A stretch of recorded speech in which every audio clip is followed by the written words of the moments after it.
I'm Dr. Ken Landau. Thanks for watching. Let's talk about an overview of treatment for depression. But first, let's review a little bit about what we know about depression. The modern concepts really didn't begin until the 1960s, 1970s, and they're still evolving, still changing. We don't have any laboratory or imaging studies to confirm the diagnosis, which means that it's strictly a matter of opinion, one doctor versus another. You see one doctor, he says you have depression, another doctor says you don't have depression. Typically, the onset's between ages 18 and 43. We have a second peak in senior citizens. Depression is twice as common in women as it is in men. Each episode is going to last somewhere typically around 3 to 6 months. If you have one episode of depression, more than 80% of the time you're going to have a second or recurrent episode of depression. Symptoms tend to be worse in the morning than the rest of the day.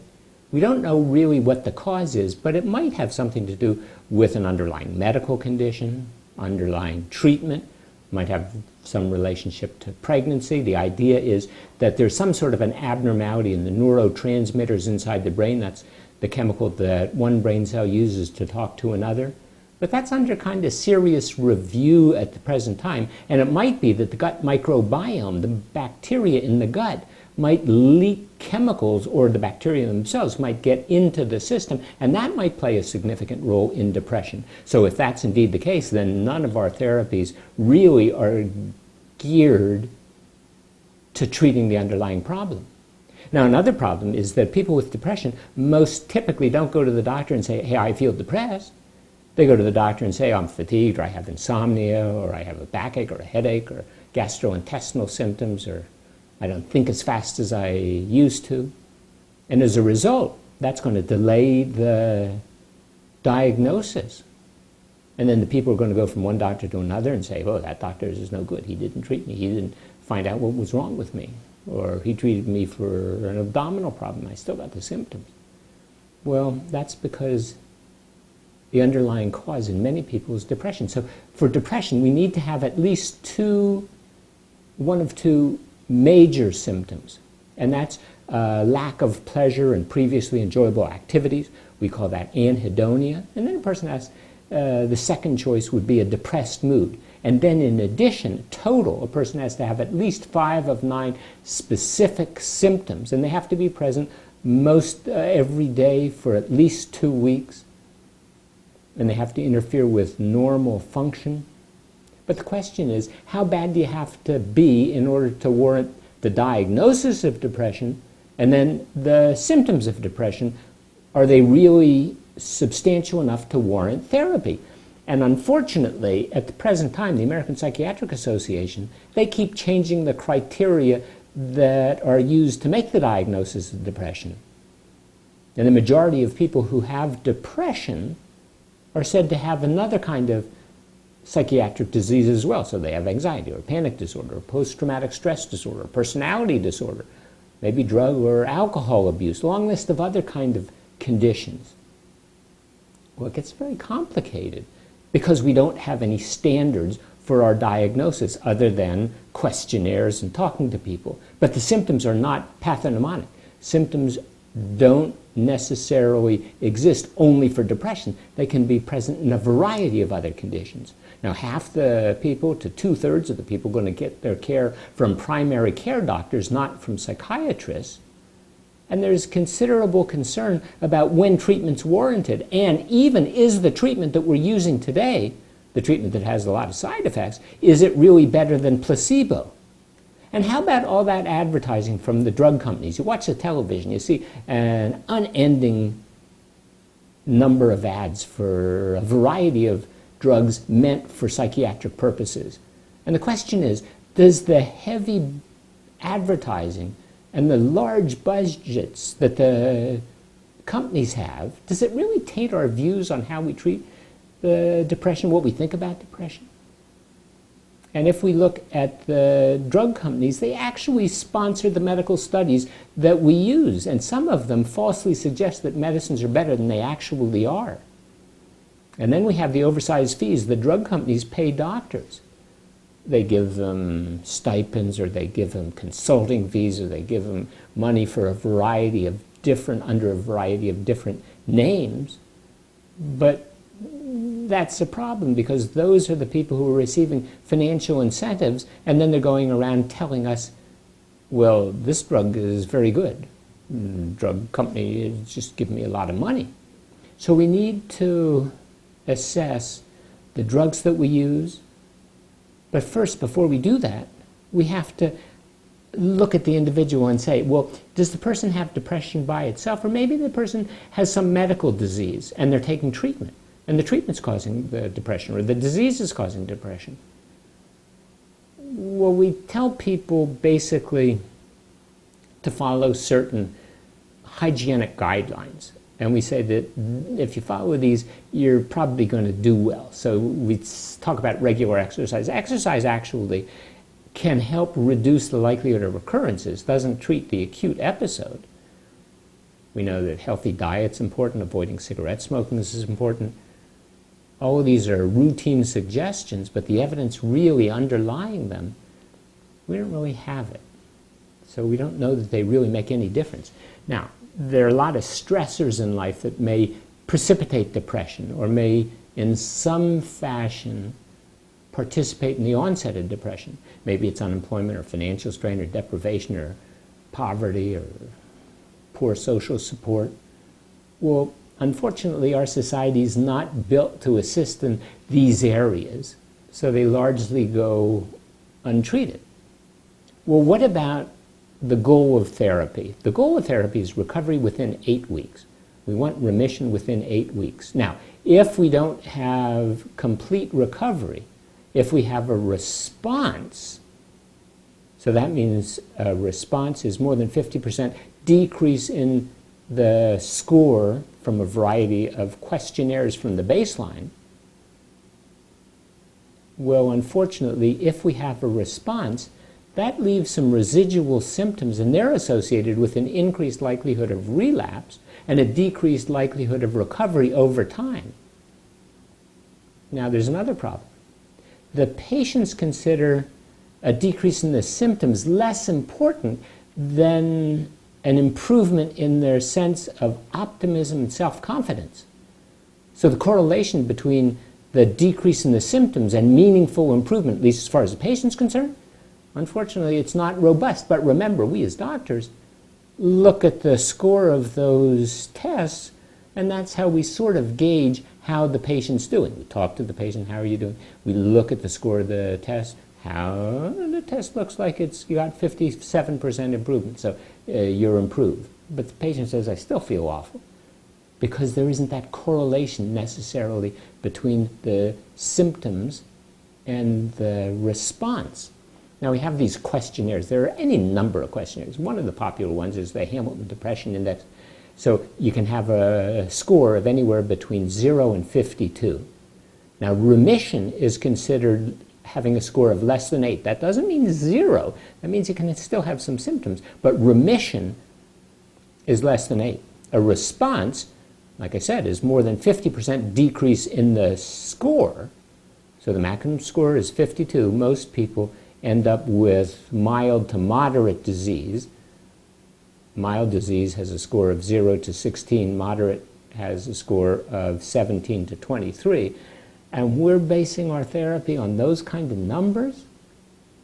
Well, in the 1980s, the modern ads hit the market. So the pharmaceutical companies started paying top academic researchers, paid them to interpret studies, paid them to look at the data, and some people would say maybe massage the data to promote some of the products.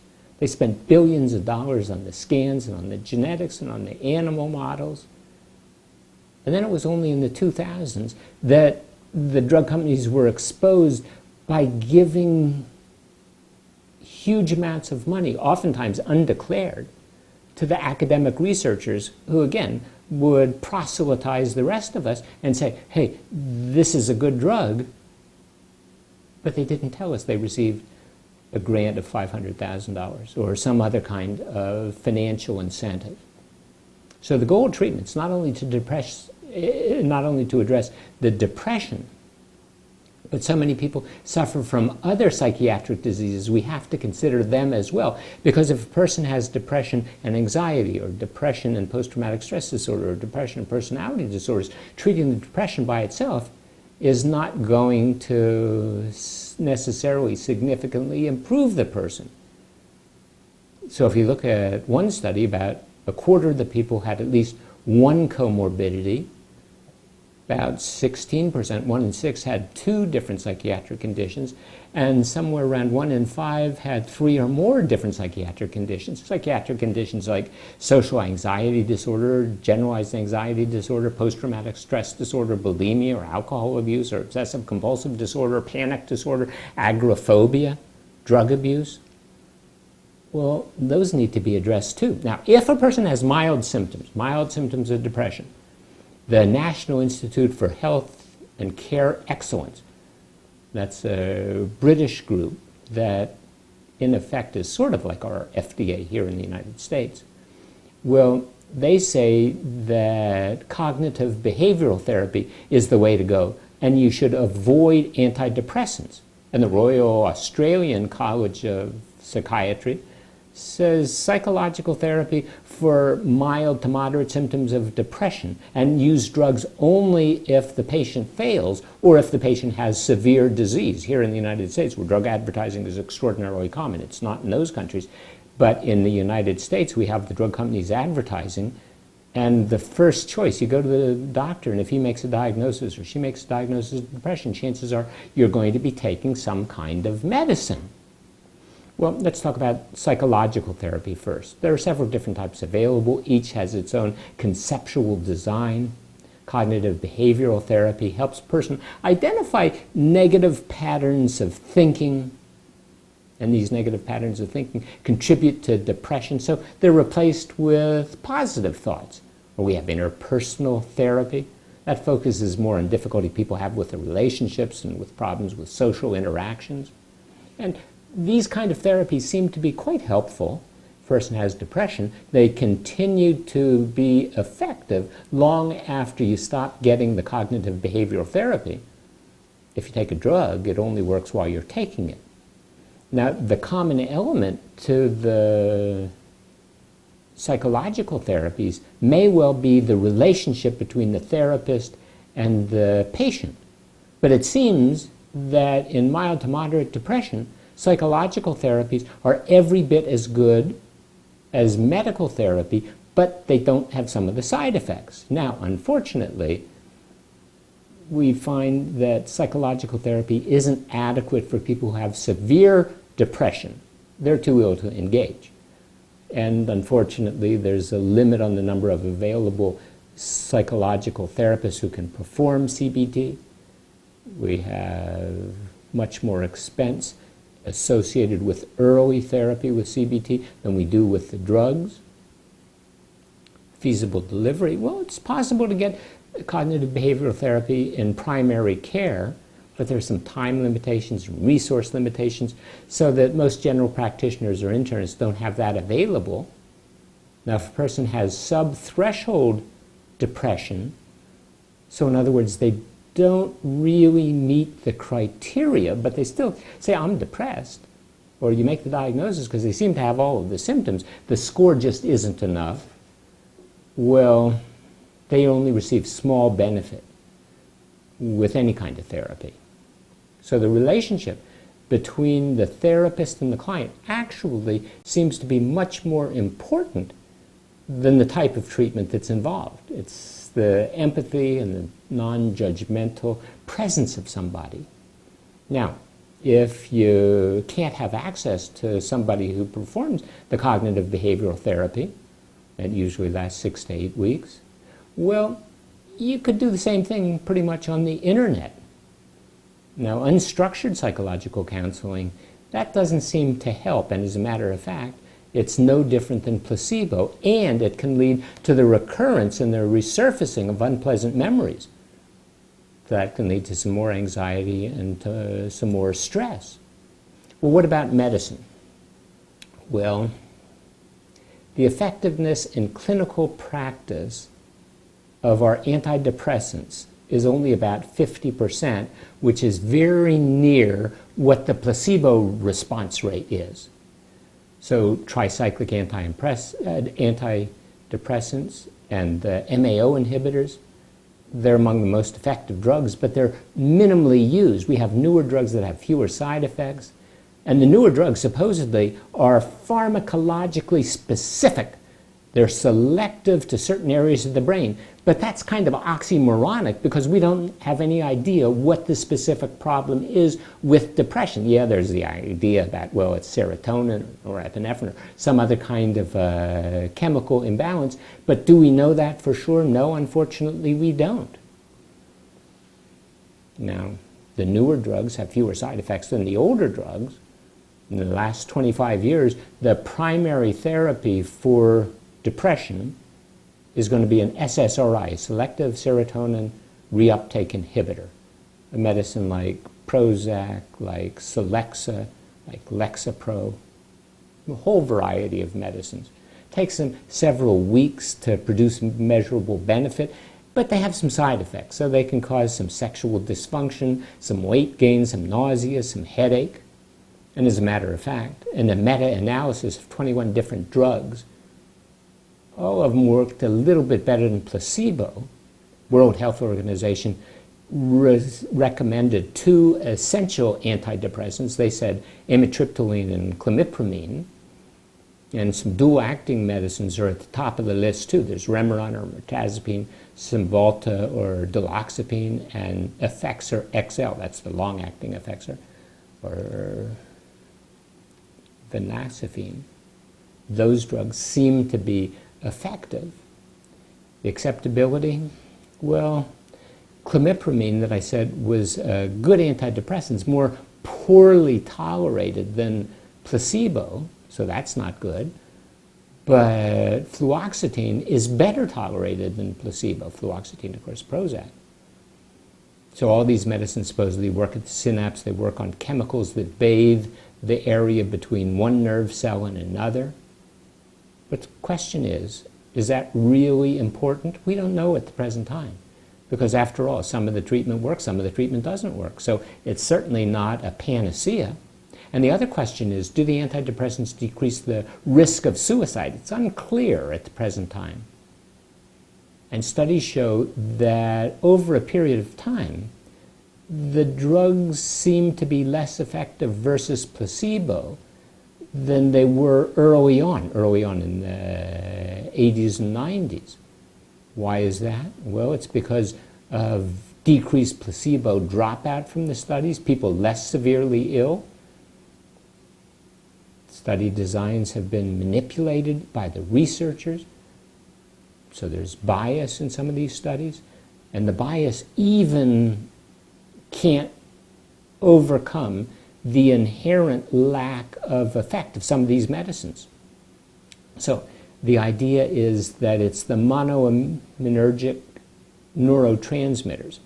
Medicines or drugs like the serotonin, norepinephrine, dopamine have some kind of effect. But now we have newer medicines that target completely different areas of the brain, supposedly, like the NMDA receptor or melatonin or GABA. So we have the first generation drugs. Those were the MAO inhibitors, tricyclic antidepressants. We have the second generation drugs, like the SSRIs and the SNRIs. But then we have mirtazapine and bupropion, that's Wellbutrin. We have a variety of newer medicines. The newest medicines that are still available by trade name only, they're prohibitively expensive, so the drug companies give you copay cards so you don't have to come out with cash out of pocket. They just sock it to the insurance companies. They're not time tested. Well, how do we select a medicine for an individual patient? It's clinical judgment, realizing that there's an increased response to the placebo. And maybe if a person has some kind of a problem, like they are anxious or they have insomnia, then we might want to prescribe a sedating type antihistamine.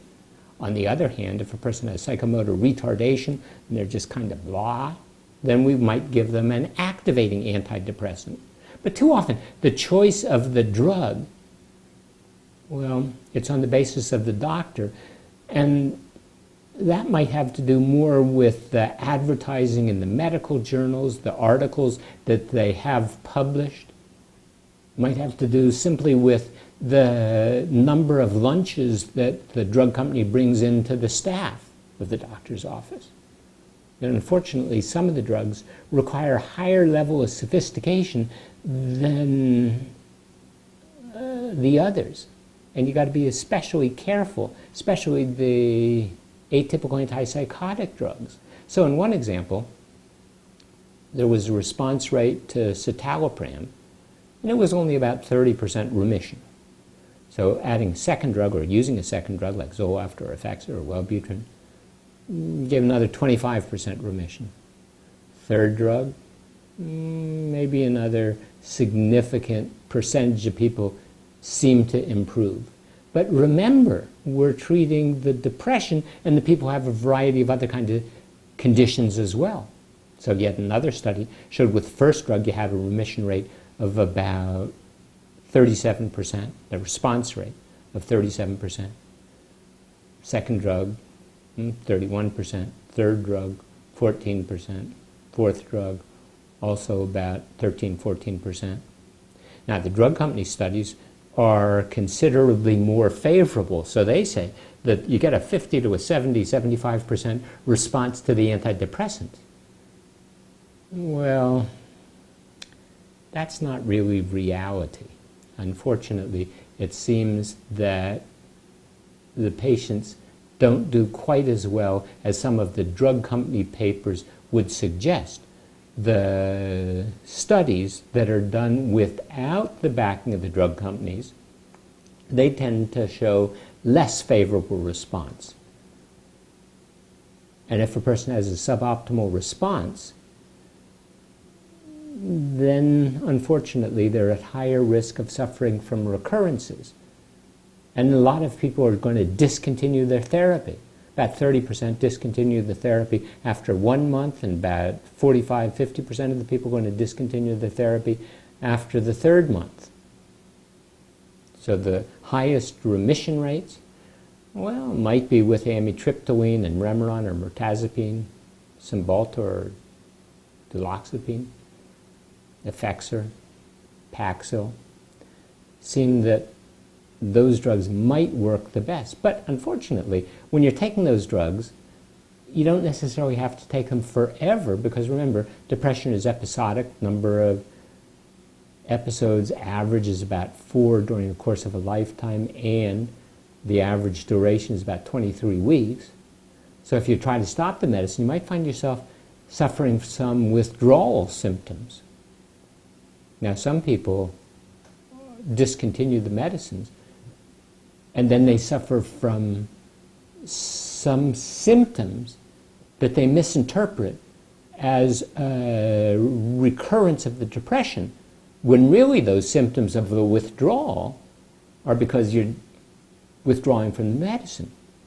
And sometimes some of the drugs are associated with significant side effects. So if you take a tricyclic antidepressant, one of the reasons they're not as popular as they were once upon a time, even though they're extremely effective, is that they might be associated with a higher incidence of seizures or ventricular arrhythmias, alteration of the heart function.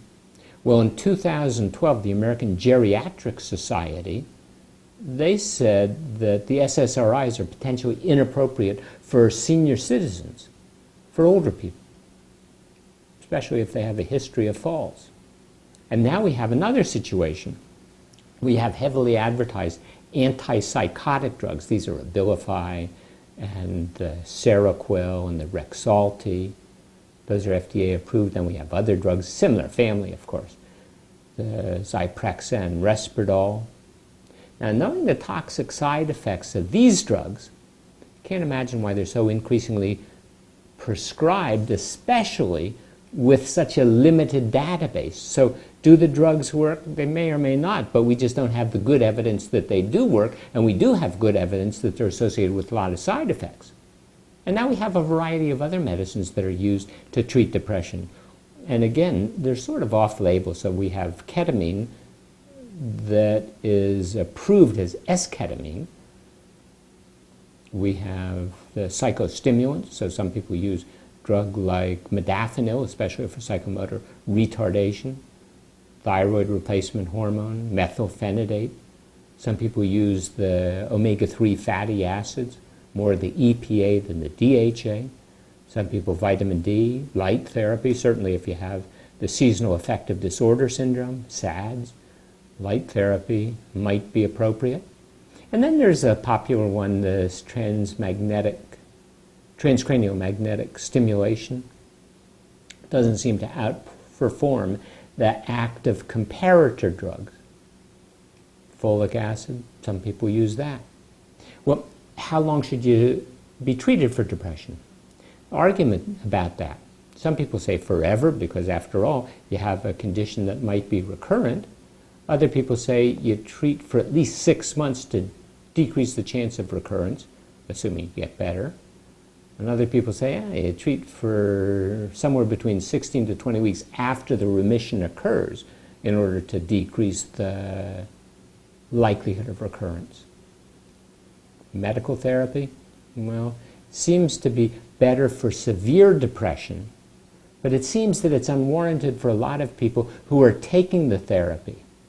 A lot of people who have very mild symptoms or even subsyndromal depression are being treated. A lot of people with moderate depression could be better treated with cognitive behavioral therapy. Remember, the drugs all have significant side effects. And it's difficult to define a condition known as treatment-resistant depression.